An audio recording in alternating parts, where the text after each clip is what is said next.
புத்தகயா, அதனுடைய பழைய பெயர் பாடலிபுத்திரத்தில் அமைந்துள்ளது. 2000 வருடங்களுக்கு முன்பு சித்தார்த்தா என்ற கௌதம புத்தர் கடைசியாக பிரசங்கம் செய்த இடம் கயா. புத்த மரத்தின் போதி மரத்தின் கீழே அவர் பிரசங்கம் செய்தார். அதனால்தான் புத்தகயா என்ற பெயர் வந்தது. நாலந்தா பல்கலைக்கழகம் அங்கேதான் அமைந்திருக்கிறது. படையெடுப்பால் அழிந்து போனது, அது மீண்டும் கட்டமைத்துள்ளார்கள். புத்தருடைய கொள்கைகள் எல்லோராலும் பாராட்டப்படக்கூடியது தான்.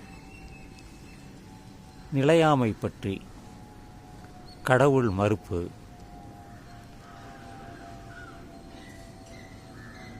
இந்த நல்வாழ்க்கைக்கு எதெல்லாம் தேவை என்று அவர் சொல்லியது,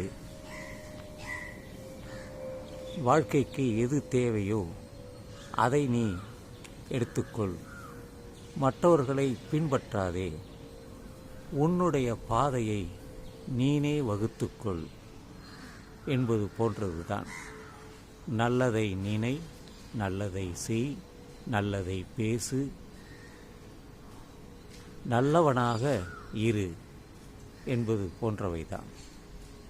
எனவே கௌதம புத்தருடைய கொள்கைகள் இன்றளவும் உலகளவில் எல்லோரோடும் பின்பற்றப்படுகிறது, பாராட்டப்படுகிறது.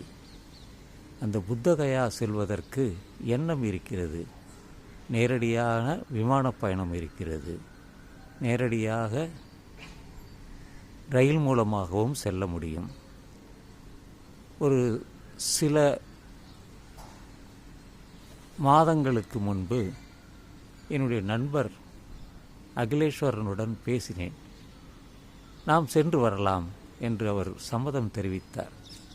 அந்த காலத்தை நான் எதிர்பார்த்திருக்கிறேன். நிச்சயமாக பல இடங்களை எண்ணியுள்ளேன். அதில் புத்தகயாவும் ஒரு இடம்தான். எனவே நடக்கும், எண்ணப்படி எல்லாமே நடக்கும். சற்று காலதாமதம் ஆகலாம், பொறுத்திருக்கலாம். நடக்கும், நடந்தே தீரும்.